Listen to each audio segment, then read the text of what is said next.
ଭାଇ ଭାଇ ଭାଇ ଏଇ ଜିନିଷଟାକୁ ଦେଖୁଛୁ ନା ତୁ? ଏଇ ଜିନିଷଟାକୁ ଦେଖୁଛୁ ନା?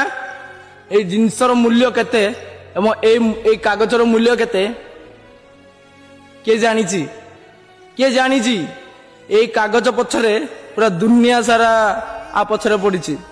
ତୁ ପଛରେ ପଡିଛୁ, ମୁଁ ବି ପଛରେ ପଡିଛି, ଘର ଲୋକ ବି ପଛରେ ପଡିଛନ୍ତି, ତୋ ଫ୍ୟାମିଲି ପଡିଛନ୍ତି, ମୋ ଫ୍ୟାମିଲି ପଛରେ ପଡିଛନ୍ତି, ସମସ୍ତଙ୍କର ଫ୍ୟାମିଲି ଦୁନିଆ ସାରା ଏଇ କାଗଜ ପଛରେ ପଡିଛନ୍ତି। ଜାଣିପାରୁଛ ନା?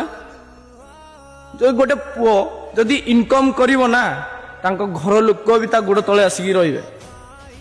ତୁ ଯଦି ଭଲରେ ଇନକମ୍ କରୁଛୁ ନା, ତତେ ଘର ଲୋକ ସମସ୍ତେ ଭଲ କହିବେ, ଭଲ ଖାଇବାକୁ ଦେବେ, ଭଲ ପିନ୍ଧିବାକୁ ଦେବେ, ସମସ୍ତେ ଭଲ କହିବେ। କିନ୍ତୁ ତୁ ଇନକମ୍ କରିନୁ ନା, ତତେ କିଏ ବାସି ପାଣିରେ ବି ପଚାରିବନି। ଭାଇ ମୁଁ ଦିନେ ଏମିତି ହେଇଛି, ମୁଁ ଦିନେ ଏମିତି ଅଛି ରାତି 1-12ଟାରେ ଉଠିକି କାନ୍ଦିଛି, ରାତି 2ଟାରେ ଉଠିବି କାନ୍ଦିଛି, କାରଣ ଏଇ ପଇସା ପାଇଗଲି।